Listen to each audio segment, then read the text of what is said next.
Bienvenue au troisième épisode du micro-podcast Branché sur le cloud. Aujourd'hui, je pense qu'on parle d'un sujet vraiment intéressant que je pense qu'on ne parle pas assez souvent, honnêtement, et c'est les nouvelles générations de travailleurs. Et on va aborder trois thématiques principales. Une, ça va être comment que les entreprises doivent s'adapter aujourd'hui face à ces nouvelles générations-là, et aussi le choix technologique qui pèse lourd dans la balance, puis aussi de l'évolution des courants de pensée face à ça.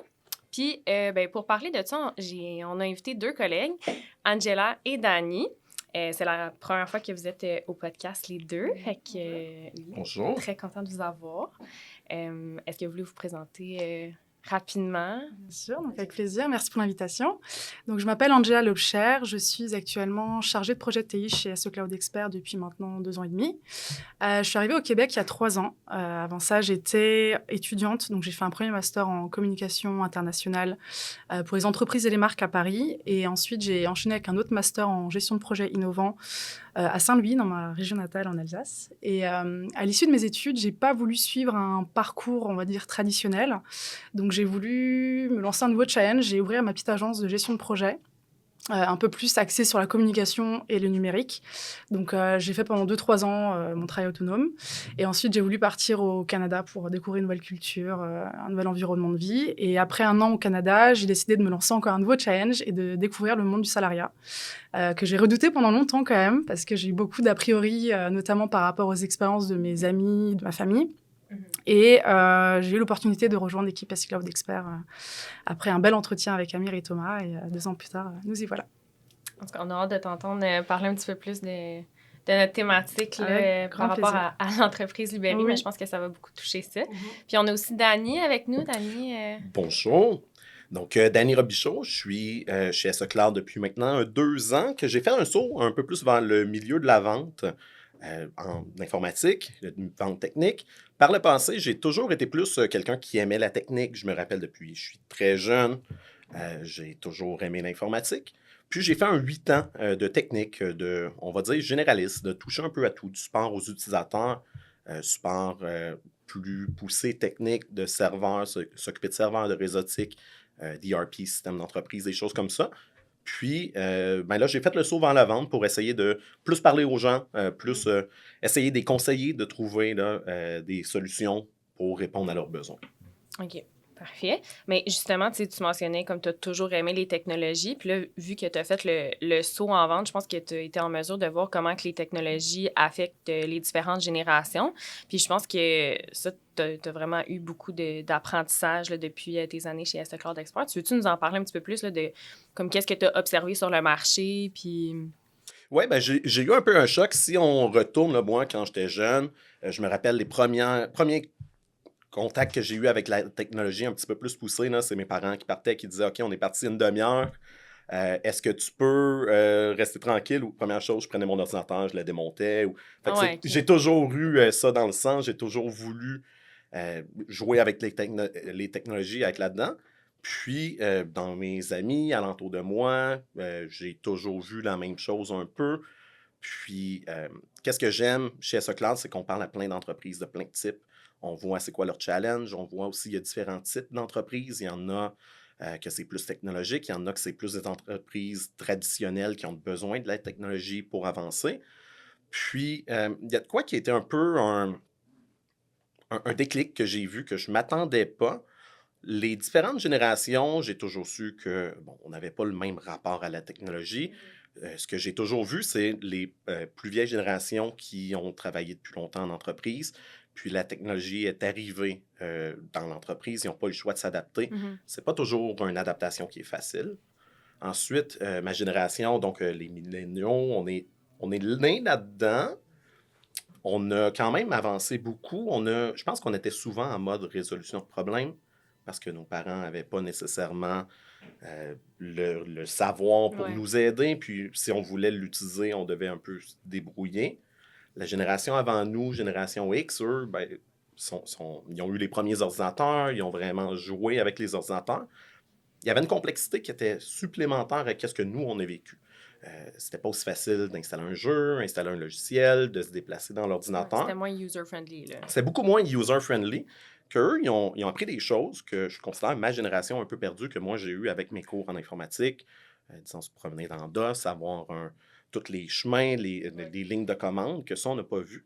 Puis, de quoi je n'avais pas réalisé, c'est que la nouvelle génération a un peu la même chose qui s'est passée. Il y a une partie qui est plus là, qui ne voit plus. Parce que maintenant, versus juste là, 10-15 ans, tout est beaucoup plus simple d'utilisation, beaucoup plus simple à installer. Puis la nouvelle génération est née avec un téléphone, avec une tablette, avec des Chromebooks, peu importe, que c'est plus en mode applicatif. J'installe une application, je clique dessus, ça s'installe, je l'utilise. C'est simple d'utilisation, c'est simple juste à installer. Donc, ils n'ont pas le même côté troubleshooting que nous. En utilisant un téléphone, une tablette, le taper, juste le doigté commence à avoir tapé. C'est tellement plus comme automatique qu'est-ce qu'ils peuvent faire avec leurs appareils, tandis que nous, il fallait comme vraiment connaître une certaine base. Là. Exact. Puis, cette base-là est plus nécessaire. Ouais. Elle est plus nécessaire. Tu peux faire ce que tu veux sans avoir cette base-là.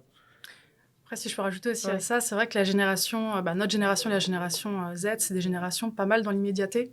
Donc, je pense aussi que les entreprises, les serveurs, les applications qui sont développées aujourd'hui sont aussi faits en fonction de ça, parce que les jeunes veulent juste que ça aille vite, quoi. Ils veulent pas avoir à réfléchir comment ça fonctionne, comment l'installer. Ils veulent juste installer l'application, que ça roule, et puis je pense que ça peut aussi jouer. Mais justement, par rapport à ça, on s'est préparé là, par rapport au podcast, surtout par rapport à ce sujet-là. Puis je lisais, comme dans certains articles, que c'est pour ça qu'aujourd'hui, les entreprises doivent vraiment prioriser plus des applications ou des systèmes low-code pour donner un petit peu plus d'autonomie aux personnes qui n'ont pas nécessairement les connaissances. Puis ça permet d'avoir plus de flexibilité pour l'entreprise aussi parce qu'ils sont plus rapides puis tout ça. Mais ça, c'est quelque chose que tu as remarqué, Dani, aussi. Oui, puis connaissances, je pense pas que c'est nécessairement qu'ils n'ont pas les connaissances, c'est juste que quand tu n'as jamais baigné dedans, c'est plus dur de l'utiliser. Prenons juste dans les écoles, je suis pas mal sûr, neveux, nièces, des enfants alentour de vous ont probablement un Chromebook, ont probablement un appareil que tu ouvres, tu te connectes, tout est là. Donc, moi, les laboratoires informatiques, quand j'étais à l'école, c'était un laboratoire, c'était un ordinateur. T'arrivais sur le bureau, tu prenais ta clé USB, tu faisais ta structure que tu avais besoin, tu partais un nouveau document, puis tu pouvais soumettre ça au prof. On avait quand même une partie un petit peu plus, pas vraiment plus complexe, mais on est habitué à ces suites-là. Donc, on s'est habitué à Word, à Excel, à PowerPoint, mais ça, c'est plus vrai. Puis, en entreprise, on voit, là, puis je l'ai vu aussi avec une de mes nièces qui me demandait des conseils pour acheter un ordinateur quand elle rentre au cégep. Puis, juste le concept de créer un dossier, c'était quelque chose qu'elle ne connaissait pas. Là. Créer un dossier, c'est la base. Puis, là, ce que ça fait, c'est que la nouvelle génération qui entre en entreprise, puis d'ici 2025, là, c'est quand même 25% du monde du milieu du travail qui vont être la nouvelle génération. Donc, il faut que ça soit adapté, il faut soit avoir de la bonne formation. Puis peu importe le système, en fait, il faut avoir de la bonne formation. Là, tout passe par la formation. Mais des systèmes qui vont être capables d'utiliser, qui vont être intuitifs. Puis c'est sûr que quand tout ce que tu as toujours utilisé était super intuitif, était en mode applicatif, de tomber avec de quoi qui est un peu archaïque, ça va être difficile. Puis je pense que Google ont fait un bon move, si on veut, là, par le passé avec ça. Ça fait peut-être une dizaine d'années là, et plus là, que les écoles, c'est plus tant Microsoft qui sont là, c'est Google. Ouais. Mais ça fait que la nouvelle génération, c'est ça qu'ils connaissent. Ils connaissent Google Docs, connaissent Google Drive, connaissent Gmail, connaissent ces produits-là. Puis quand tu arrives avec Outlook, quand tu arrives avec ces autres suites-là, ils ne les connaissent pas. Donc, c'est un gap qui est assez dur. Là. Pendant longtemps, c'était l'inverse. On arrivait en entreprise, on avait Google Workspace. On ne savait pas quoi faire parce qu'on a toujours utilisé Office. Moi, là, quand les premières fois que j'ai eu à utiliser Google Workspace au travail, j'étais comme, oh, c'est différent, là, c'est web-based. C'est sûr que Microsoft 365, ils ont l'équivalent, mais ça ne fonctionne pas de la même façon. Fait que, c'est comme apprendre une nouvelle façon de travailler. Mais c'est sûr que les entreprises vont vraiment devoir considérer cette facette-là parce qu'après ça, je lisais un peu aussi que tu sais, les nouvelles générations, ce qu'ils ressentent, c'est un peu de la honte quand ils arrivent en entreprise parce qu'il y a comme une préconception que, ben c'est la nouvelle génération, fait qu'ils sont super à l'aise avec la technologie. Mais oui, ils sont vraiment à l'aise avec la technologie sur certains aspects que même moi, je suis pas nécessairement à l'aise. Puis, mais tandis que, ben, quand ils arrivent en entreprise, il y a des gens qui ont d'autres connaissances que Absolument. eux, ils n'ont pas parce que c'est ça, comme tu disais, ben, à l'école, ils n'ont pas eu des cours d'informatique comme nous qu'on voit à chacun notre ordi. Puis, tu sais, c'est juste rendu vraiment différent. Fait que ça fait que quand ils arrivent en entreprise, ben là, si, exemple, je sais pas, c'est une entreprise qui fonctionne encore on-prem, puis ils ont des systèmes informatiques différents, ben là, ils se retrouvent un peu perdus. Fait que, tu sais, il y a comme un gap technologique à combler puis à essayer de pallier. Puis, c'est ça, sont quand même vraiment autonomes sur plein de niveaux, sont capables de faire tout. Ils ont moins appris ces systèmes-là. Par contre, il y a d'autres niveaux qu'ils vont exceller, qui vont être meilleurs que plein d'autres générations. C'est une génération digital native qui est née avec un téléphone, mais qui est habituée aussi de prendre en photo, écrire un post, c'est à peu près tout ce qu'ils font. Donc, niveau marketing, là, ils vont vraiment exceller, puis ils vont avoir réseaux sociaux, ils vont vraiment exceller, puis parce que quand on parle de technologie, souvent, tout le monde, à la minute que tu es devant un ordinateur, ils ont tendance à mettre ça dans le même panier, mais il faut diviser, parce qu'il y a plusieurs aspects, là. Oui, c'est clair. Puis chaque génération a ses forces. Chaque génération, selon ce qu'il a appris dans sa génération, a ses forces. Tout le reste s'apprend. Mais je pense que ça va être important d'avoir des systèmes. Puis on parlait de Google parce que c'est facile de faire le parallèle pour nous. Mais c'est la même chose pour tous les systèmes. Là. Les vieux systèmes vont être de plus en plus difficiles à garder parce que ça va demander de plus en plus de formation. Puis on risque de perdre des employés qui pourraient apporter à l'entreprise si on ne fait pas un move. Ouais, c'est vrai que les nouvelles générations aussi sont très exigeantes aussi par rapport aux outils que les entreprises vont déployer et que ça peut aussi jouer dans la balance au moment d'un entretien, par exemple, de savoir quelle technologie l'entreprise utilise. Même si ce n'est pas des outils que les jeunes générations ont l'habitude d'utiliser au quotidien, aujourd'hui, cette génération est quand même habituée à communiquer par message, comme disait Dani, à être très collaboratif, exact. Et on ne peut pas leur couper ça demain en venant sur le monde du travail, quoi. Donc, non, mais clairement. Mais ça m'amène justement à penser à quelque chose que tu m'avais parlé là, quand moi je suis arrivée, là, ça fait 1 an que je suis chez SE Cloud Expert, puis toi, ça fait comme 2 ans. Puis tu m'avais dit que quand tu étais arrivée dans l'entreprise, qu'est-ce qui t'avait vraiment rejoint? C'était un peu le concept d'entreprise libérée que tu avais vraiment vu avec justement là, ton entrevue avec Amir, Thomas, puis la vibe dans l'entreprise. Fait que, tu veux-tu un peu développer c'est quoi ce concept-là d'entreprise libérée? Oui, c'est vrai que l'entreprise libérée, c'est une notion qui est quand même pas mal populaire depuis quelques années maintenant. Ça a encore plus été populaire sur le marché depuis le Covid et depuis le confinement. Une entreprise libérée, si je peux définir ça assez basique au niveau, c'est une compagnie dans laquelle on va vraiment déployer une philosophie, plutôt j'ai envie de dire, une culture d'entreprise qui va favoriser l'autonomie des collaborateurs, leur prise d'initiative. On va essayer vraiment de les responsabiliser dans leurs tâches pour atteindre leurs objectifs qui se sont fixés eux ou qu'ils ont fixés en coproduction avec l'entreprise.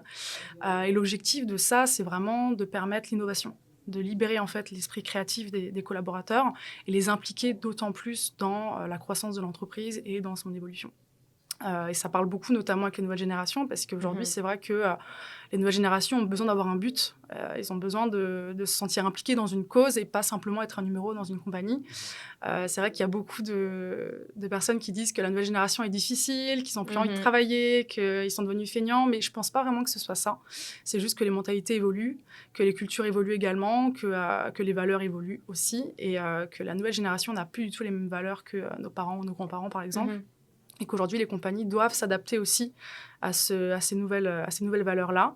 Et c'est pour ça que l'entreprise libérée, c'est quelque chose qui me parle. Alors, il y a beaucoup de débats aussi par rapport au nom. On peut parler aussi d'entreprise horizontale, verticale, je veux dire, d'entreprise linéaire. Voilà, c'est ça. Vraiment, en fait, on casse un peu la hiérarchie très structurée. On ne parle pas d'entreprise sans cadre. Évidemment, il faut quand même garder un cadre pour accompagner tout le monde. Mais c'est ça, en fait, on revoit un petit peu le processus décisionnel, on accompagne les personnes, on les implique également dans les décisions d'entreprise. Et c'est vrai que c'est quelque chose qui est de plus en plus démocratisé aujourd'hui. Pas facile à mettre en place, c'est quand même des changements importants, surtout pour les plus anciennes générations. Et puis, je pense que chaque entreprise peut l'adapter un peu à son modèle d'affaires, à comment ils veulent travailler.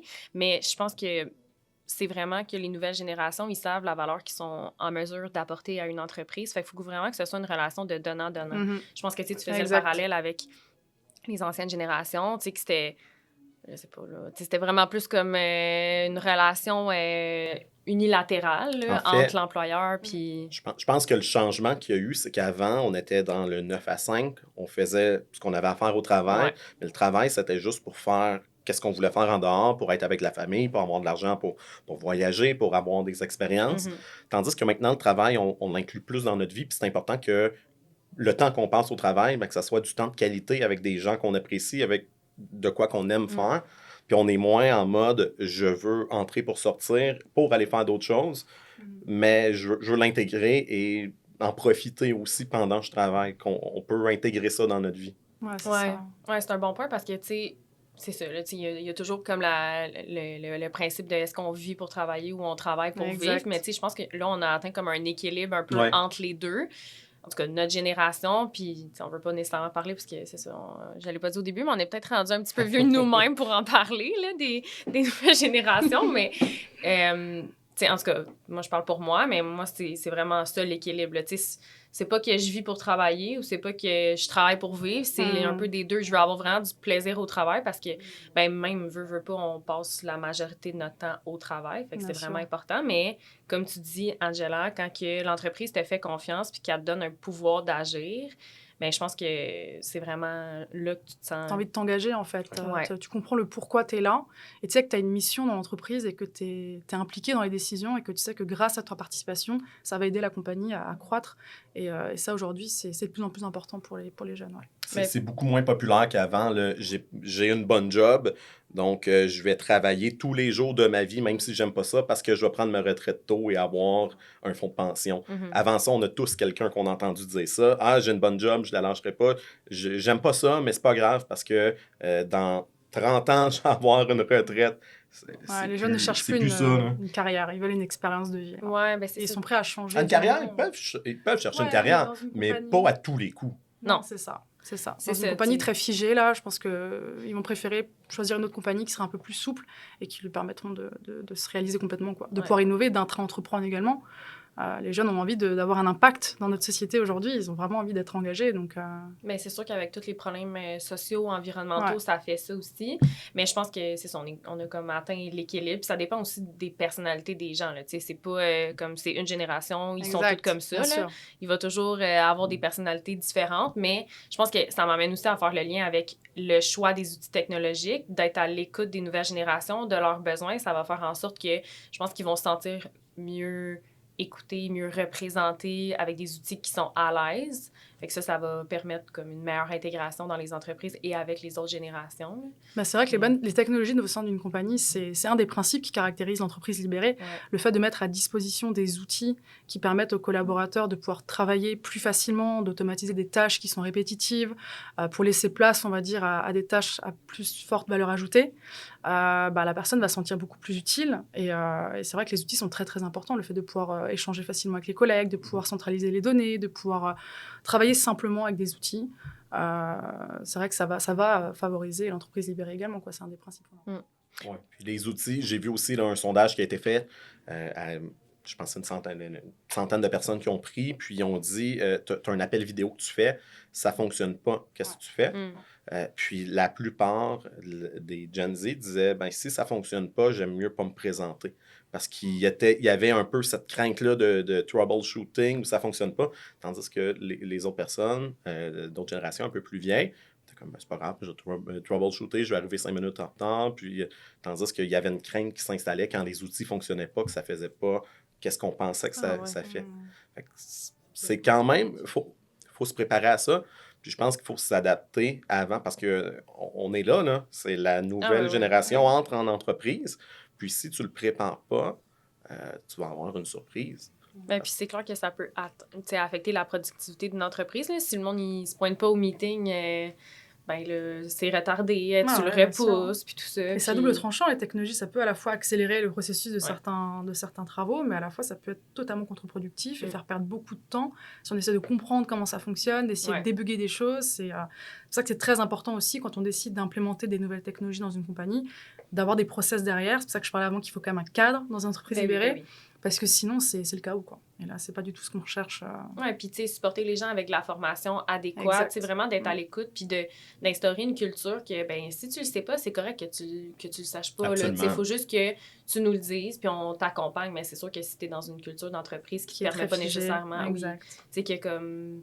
T'as pas vraiment place à discussion ou, tu sais, je pense pas, honnêtement, aujourd'hui que, oui, ça doit encore exister, là, mais ça doit être plus rare. Ça peut exister encore, je pense, ouais, mais ça évolue beaucoup. Les gens évoluent, les mentalités évoluent.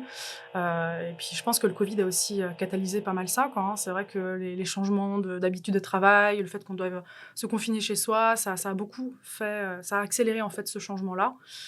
Ça a aidé d'ailleurs, donc c'est vrai que maintenant... Oui, mais je pense que justement, là, je lisais dans un des articles, là, on va les mettre en source là, du podcast, qu'est-ce qu'on a pris pour nos petites recherches, mais je lisais que justement le COVID, oui, ça l'a aidé à un peu démocratiser le télétravail, puis tout ça, tu sais, cette philosophie-là, là, qui, tu sais, oui, on peut être flexible, on peut faire confiance aux employés, mais en même temps, les nouvelles générations, ils n'ont jamais fait du 5 jours semaine au bureau. Fait que là, puis ils ont entré dans une heure que c'était juste en télétravail. Fait que ça fait que des fois, avec les technologies qui étaient mises en place, les gens étaient moins à l'aise. Là, ils ne savent pas nécessairement comment collaborer à un certain niveau ou quand ils reviennent en présentiel, ben là, les interactions sociales, c'est différent. Ils n'ont pas été habitués à ça. Puis c'est tellement compréhensible, mais en tout cas, pour moi, j'avais jamais pensé à ça parce que moi, je suis rentrée sur le marché du travail, puis c'était du 5 jours semaine, puis c'était comme la norme, puis c'était bien normal. Puis pendant le COVID, il y a une chose, par contre, là, qu'il faut se rappeler, c'est qu'il y a beaucoup d'entreprises qui n'étaient pas prêtes à ça. Ouais, non, puis il y a des technologies qui ont été déployées à l'arrache, avec peu de formation, pas de formation. La formation, on le dit quelquefois, là, mais c'est la clé. C'est ce qui est le plus important. Souvent, l'aspect technique et l'aspect facile, c'est toute la formation qui va après, tout la gestion du changement, de savoir, OK, je fais quoi, quand, qu'est-ce que j'utilise, comment je l'utilise, c'est la partie la plus importante de tout changement technologique. Oui, non, mais clairement.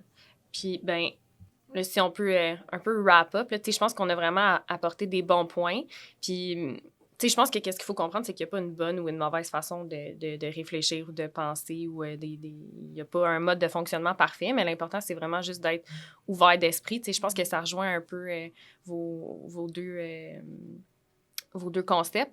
Mais est-ce que vous pensez, je pense que la réponse c'est oui, là, mais que les entreprises au Québec doivent s'adapter, puis à quel niveau ils doivent s'adapter face à la future génération ou la nouvelle génération qui est juste en train d'entrer sur le marché du travail? On n'a pas le choix de s'adapter.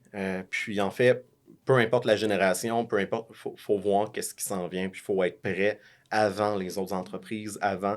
Faut pas rester surpris quand ça arrive. Je pense que peu importe le changement, c'est important de voir un pas en avant parce que ça peut être dur quand tout le monde alentour de toi, toutes les autres entreprises l'ont fait, mais toi, tu es l'entreprise qui est en arrière. Donc oui, on n'a pas le choix de s'adapter puis de rendre l'expérience de travail la plus intuitive possible, la plus simple, puis donner de la formation, encore une fois, comme on dit. Oui, puis s'adapter, puis c'est aussi une prise de conscience aussi avant de s'adapter, parce que je pense qu'il n'y a pas... C'est pas nécessairement toutes les entreprises qui ont réalisé ça, puis avec raison, mais... En fait, même moi qui baigne là-dedans, je ne l'ai pas réalisé au départ, je l'ai réalisé parce que j'écoutais des podcasts, j'ai fait des recherches, puis quand on me l'a dit, quand j'ai commencé à rechercher un peu, j'ai fait « oui, c'est totalement logique », mais j'avais jamais pensé à ça. Puis pour moi aussi, les Gen Z étaient aussi pas compétents, mais aussi connaissants de la technologie à l'aise. Ouais. Donc, ça a été une surprise pour moi aussi qui est là-dedans à tous les jours. Donc, on ne peut pas en vouloir une compagnie de dire qu'ils ne savaient pas, qu'ils n'ont pas fait les changements nécessaires. Il faut être au courant, première des choses. Pour être au courant, il faut faire nos recherches sur qu'est-ce qui s'en vient, qu'est-ce que les prochaines générations veulent. Puis, peu importe la génération, là, il y a 20 ans, on aurait pu dire la même chose. Là, je pense que c'est universel, ça. Puis il n'est jamais trop tard. Là, c'est vrai qu'aujourd'hui, on a beau être déjà bien dans le numérique, la transition, elle est encore en cours. C'est jamais trop tard, il ne faut juste pas attendre. Il faut bien se faire accompagner parce que c'est vrai que ça a beaucoup, beaucoup d'enjeux d'implémenter des outils comme ça dans une compagnie. Donc, c'est important de bien se faire soutenir aussi. La prochaine grosse chose, le AI. Ouais. Ça va être un autre gros changement. c'est là. là. C'est déjà ouais. là, ouais. Il faut y penser. Puis la nouvelle génération l'utilise déjà aussi. Mhm. Ouais, dans leur quotidien pour C'est n'importe ça. quoi. Là. Et Fait que si je c'est pense mal que- implémenté aussi, ça peut créer des risques au niveau de la sécurité, tout ça. Donc, c'est très, très important. Puis de ensuite, bien il va en avoir un autre et un autre où Ouais. c'est la Ouais. roue qui tourne. Ah, Ça arrête on jamais est pas. lancé là, ça s'arrête plus. Il faut le faire maintenant. Ben, en tout cas, merci à vous deux. C'était Merci. vraiment super le fun comme discussion. Puis ben, on va se retrouver dans un prochain épisode. Merci. Merci beaucoup. Merci.